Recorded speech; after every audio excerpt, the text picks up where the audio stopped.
BJP नेता के सुरेंद्रन ने दाखिल किया नामांकन पर्चा। वायनाड से दाखिल किया नामांकन। राहुल गांधी से चुनाव में होगा मुकाबला। नामांकन के दौरान स्मृति ईरानी भी मौजूद रही। केरल की वायनाड संसदीय क्षेत्र से बीजेपी प्रदेश अध्यक्ष के सुरेंद्रन आज नामांकन दाखिल करते नजर आए। सुरेंद्रन के नामांकन में केंद्रीय मंत्री स्मृति ईरानी भी शामिल हुई। वहीं नामांकन से पहले स्मृति ईरानी के साथ के सुरेंद्रन ने रोड शो भी किया। बता दें कि बीजेपी उम्मीदवार के समर्थन में वायनाड में स्मृति ईरानी चुनावी प्रचार भी करेंगी। वायनाड की अगर बात करें तो राहुल गांधी भी एक बार फिर से चुनावी मैदान में वायनाड से हैं इस बार। चलिए, इसी पर चर्चा के लिए हमारे साथ राज्य लक्ष्मी जोशी जी जुड़ गई हैं, जो कि राजनीतिक विश्लेषक है। राज्य लक्ष्मी जी, आपका बहुत बहुत स्वागत है न्यूज इंडिया पर। राजलक्ष्मी जी, देखिए, आखिरकार आज सेकेंड फेज के लिए नामांकन का आखिरी दिन और चारों ओर अगर आप नजर दौड़ाएंगे तो हर एक प्रत्याशी अपनी ओर से नामांकन पर्चा भरने में लगा हुआ है। क्या लगता है इस बार 2024 लोकसभा चुनाव में क्या होगा, किसका जादू चलेगा? मेहनत दोनों तरफ से लगातार की जा रही है। जी नमस्ते। और देखिए, इस बार ऐसा नजर आ रहा है कि एक पक्ष जो है, इन्होंने खुद के लिए एक बहुत ही बड़ा टारगेट लगा के रखा हुआ है, 400 पार का। और खुद की राजनीतिक पार्टी के लिए भी जो है इंडिविजुअल जो उनका टारगेट है वो भी 370। मतलब वो केवल मेजॉरिटी की बात नहीं कर रहे हैं, वो तो उन्होंने बहुत ही बड़ा लक्ष्य बना लिया है। और दूसरी तरफ ऐसा नजर आ रहा है कि पता नहीं कांग्रेस वो 40 बार भी कर पाएंगे कि नहीं। मतलब उनकी जो तैयारी है वो बहुत ही कम नजर आ रही है। एक तो उनके जो अलायंस पार्टनर्स हैं, उनके साथ सीट शेयरिंग के विषय में भी इतनी सभी राज्यों में आप देखेंगे कि हर जगह मतलब कितने उनको कठिनाइयां आई। और उतना ही नहीं, जो उनके जो सबसे वरिष्ठ नेता हैं, आप देखेंगे कि वो लोकसभा की ये जो चुनौती है इससे भागते नजर आ रहे हैं। देखिए, उनका जो गढ़ है उससे ही भाग रहे हैं। जो उनका अमेठी, रायबरेली, जो उनकी जो पुश्तैनी आप देखेंगे कि कितने वर्षों से जैसे इंडिपेंडेंस के बाद आज पहली बार ऐसा हो रहा है कि अमेठी, रायबरेली में हो सकता है कि गांधी परिवार को कोई हो ही नहीं। और उन्होंने केवल अभी जो पिछले बार जो 2019 में जो राहुल गांधी हार गए, उसके बाद उन्होंने उस तरफ जैसे मुंह मोड़ लिया पूरी तरीके से। और केवल उन्होंने ही नहीं, उनके पूरे परिवार ने और पूरी कांग्रेस पार्टी ने।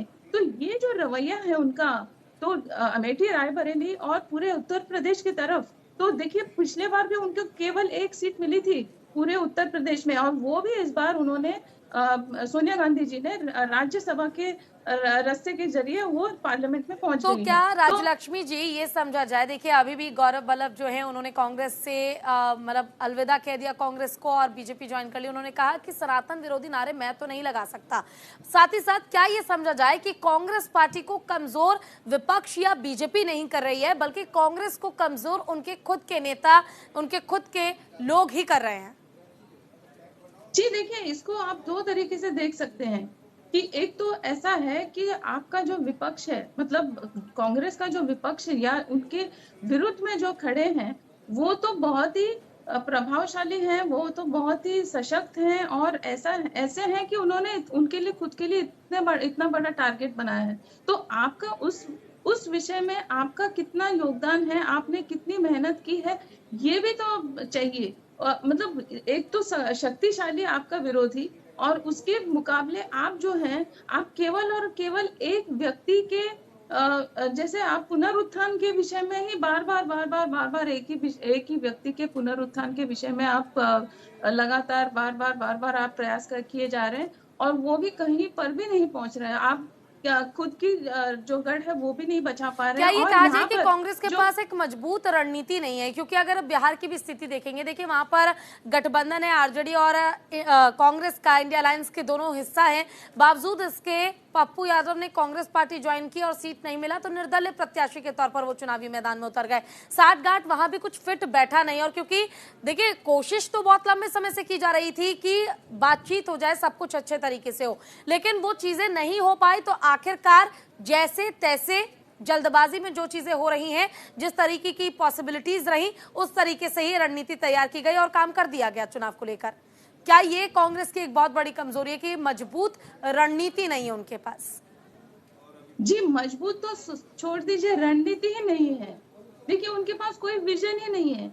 ये केवल एक मुद्दा नहीं हो सकता कि हमको किसी न किसी तरीके से मोदी जी को हराना है, भाजपा को हराना है। ये केवल एक मुद्दा नहीं हो सकता। तो ये अभी देखिए कि अगर आप ये सोचिए कि 2013 से जैसे मोदी जी ने क्या रणनीति अपनाई थी, उन्होंने एक अपना जो स्टेट है उसको पूरी तरीके से उन्होंने एक मॉडल बनाया। उन्होंने बताया कि ये हम इस तरीके से हम इसको पूरे देश में हम इसी तरीके के एक मॉडल को हम अपनाएंगे और हम इस तरीके से डेवलपमेंट करेंगे, हम इतनी ट्रिलियन डॉलर की इकोनॉमी बनाएंगे, हम विश्व में इतनी बड़ी इकोनॉमी बनाएंगे, हम ये करेंगे वो करेंगे। मतलब उन्होंने जो है विजन बताई थी। अभी आप मुझे बताइए कि राहुल गांधी जी ने या उनके पार्टी ने या किसी भी उनके अलायंस पार्टनर्स ने ऐसा क्या विजन बताया है? उनका केवल इतना ही है कि हमको किसी न किसी तरीके से भाजपा का रथ हमको उनको रोकना है। तो ये विजन नहीं है। आप देखिए कि राहुल गांधी जी जो है वो 1947 की बात कर रहे हैं और मोदी जी बात कर रहे हैं 2047 की। तो दोनों के विचार में एक 100 वर्षों का अंतर नजर आ रहा है मुझे। तो ये जो है लोगों को नजर आ रहा है, तो वो सोचते हैं कि इनका विजन क्या है। ये केवल और केवल जाति जनगणना की बात कर रहे हैं। जाति जनगणना करके आप करेंगे क्या?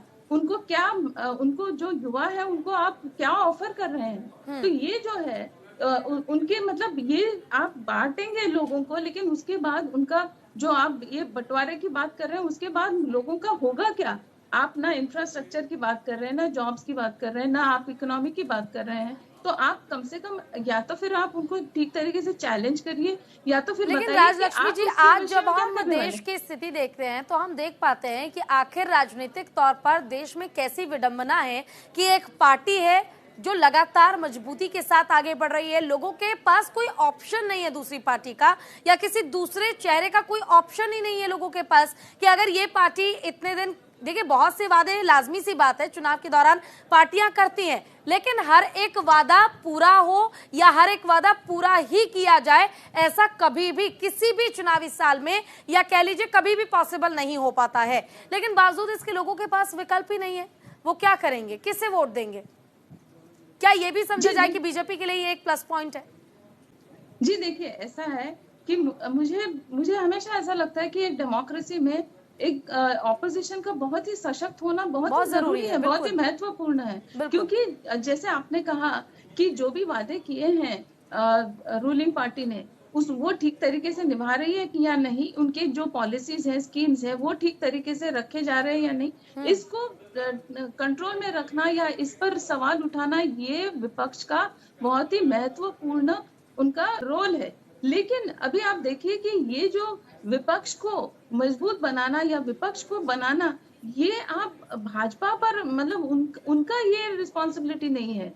ये रिस्पॉन्सिबिलिटी जो है ये खुद विपक्ष की है। उन्होंने खुद को देखना चाहिए कि हम किस तरीके से सामना करें, किस तरीके से उनको चुनौती दें। ये क्या कर रहे हैं कि ये जो करप्शन का मुद्दा है, आप देखिए कि करप्शन के मुद्दे को ही अगर आप एक उठा लें तो जो लोग एक दूसरे को चुनौती दे रहे थे, जैसे कांग्रेस भी, अभी आप देखेंगे कि केरला में उन्होंने चुनौती दी थी पिनराई विजयन को और अन्य जगहों पे भी जैसे केजरीवाल जी को उन्होंने चुनौती दी थी, लेकिन उन्हीं लोगों के साथ उन्होंने जाके हाथ मिला लिया और दोनों एक दूसरे का वो जो उन्होंने जैसे एक दूसरे पर जो लांछन लगा रहे थे दोनों पार्टियां, वो उन्होंने सब मिटा दिया और हाथ मिला लिया। तो फिर ये आप कैसे ऊपर उभर पाएंगे? क्योंकि ये जो है ये हिपोक्रेसी नजर आती है लोगों को कि कांग्रेस वही कांग्रेस जब उठकर कहती है कि आप ईडी का सहारा ले रहे हो, तो ईडी के सामने आप ही तो गए थे ये कहते हुए कि ये जो सीपीआई है इनका ये करप्शन है, ये जो केजरीवाल जी हैं ये करप्ट हैं। अच्छा राजलक्ष्मी जी, ये भी आपसे समझना चाहूंगी कि जिस तरह से इंडिया अलायंस में 27 दलों का जो गठजोड़ हुआ, उसके बाद देखिए हर पार्टी का अपना वर्चस्व, हर पार्टी के अपने वोटर्स हैं। जो विपक्ष की रणनीति मुझे लगती है वो ये कि हर एक पार्टी अपने जितने भी वोटर्स हैं उन्हें साधते हुए आगे बढ़ेंगे ताकि हम ज्यादा सीटों का लक्ष्य पूरा कर पाए। लेकिन क्या वाकई में ये जो प्लानिंग थी विपक्ष की, जिसके आधार पर इंडिया अलायंस का गठबंधन किया गया, इंडिया अलायंस को तैयार किया गया वोटर्स को, अपने अपने वोटर्स को साधने की, क्या ये 2024 चुनाव में विपक्ष के लिए समझदारी के तौर पर साबित हो सकता है या एक बड़ी बेवकूफी मानी जा सकती है? जी देखिए, इसमें एक बहुत ही बड़ी जो समस्या है वो ये है कि कांग्रेस पार्टी जो है वो खुद को जो है असलियत से ज्यादा शक्तिशाली समझ रही है और जो रीजनल पार्टीज है उनको सबको दबाने की कोशिश कर रही है। और जो रीजनल पार्टीज है वो उनमें से बहुत सारे ऐसे हैं जो इसी कांग्रेस में से बाहर आए हुए हैं, तो वो नहीं चाहते कि कांग्रेस वापस दोबारा आ जाए उन्हीं राज्यों में, तो वो उनको उतने सीट्स नहीं देना चाहते। तो और ये भी है कि जो अभी जो रीजनल पार्टीज है उनको जो कांग्रेस का जो वोट शेयर है वो उनको ट्रांसफर हो सकता है, लेकिन जो रीजनल पार्टीज है उनका वोट शेयर कांग्रेस को वो ट्रांसफर होगा कि नहीं, ये दूसरा सवाल है। ये प्रश्न ये जो है कि लोगों का जो कांग्रेस पर से जो लेकिन कहीं ना कहीं क्षेत्रीय पार्टियों का जहां दबदबा ज्यादा है उस राज्य में तो कांग्रेस को लाजमी सी बात है कि फायदा मिलेगा, क्योंकि क्षेत्रीय पार्टियां मजबूत है वहां पर। जी ऐसा हम कह नहीं सकते, क्योंकि उन्हीं राज्यों में अगर जैसे आप कहें कि तमिलनाडु में तमिलनाडु की जनता ने कांग्रेस को नकार दिया है, तो उसी वजह से तो आज डीएमके और एआईएडीएमके ऊपर उभरे हैं। और आज स्थिति ये है कि उधर दूसरे नंबर पर हो सकता है कि भाजपा आए इस बार, क्योंकि भाजपा का जो ऑर्गेनाइजेशनल है, जो उन्होंने जितनी मेहनत की हुई है ऑर्गेनाइजेशन में, जैसे आपको तो पता है कि भाजपा जो है कैडर बेस्ड पार्टी है, तो उन्होंने बूथ लेवल तक पूरा काम किया हुआ है तमिलनाडु में।